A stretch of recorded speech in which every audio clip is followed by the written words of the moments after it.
गोरी गोरी गाल देखी गईनी लो भाई ससुर जी के बेटा। गोरी गोरी गाल देखी गईनी लो भाई ससुर जी के बेटा।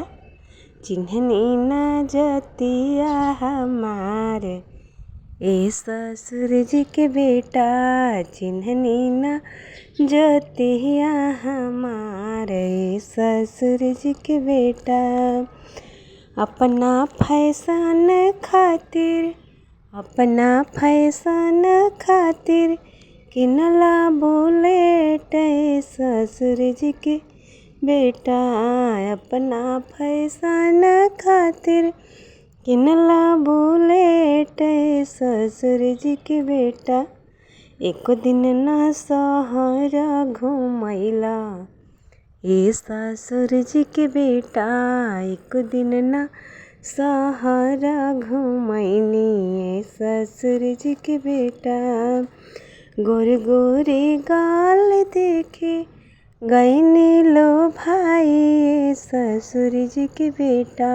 गोरे गोरे गाल देखे गईनी लो भाई ए ससुर जी के बेटा। चिन्हनी न जतियो हमार ए ससुर जी के बेटा। चिन्हनी न जतियो हमार ए ससुर जी के बेटा। अपना फैशन खातिर किननी मोबाइल ए ससुर जी के बेटा। अपना फैशन खातिर किननी मोबाइल ए ससुर जी के बेटा। एक दिन ना कैनी वीडियो कॉल ए ससुर जी के बेटा। एक दिन ना कैनी वीडियो कॉल ए ससुर जी के बेटा। गोरे गोरे गाल देखे गईनी लो भाई ए ससुर जी के बेटा। गोरे गोरे गाल देखे गईनी लो भाई ए ससुर जी के बेटा। चिन्हनी न जतियो हमारे ससुर जी के बेटा। चिन्हनी न जतियो हमारे ससुर जी के बेटा।